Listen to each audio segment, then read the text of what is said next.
appreciate Bell Global coming out here and teaching us on a Saturday afternoon, because I know Saturdays are mostly inconvenience for most people. But I'm happy that I had time to come out here with my mom, and I learned a lot about memory, how I could memorize things.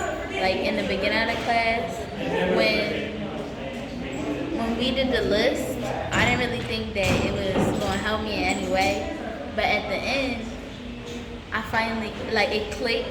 I remember, like, oh, this is the list when I was meeting the new people. I learned the list, and I know how to say it backwards and forward. So this could help me in the upcoming year, and it could help the people that I met today, like the kids.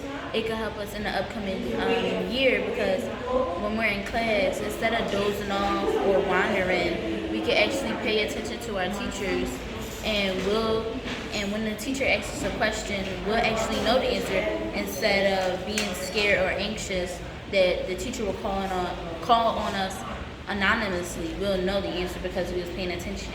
Thank you.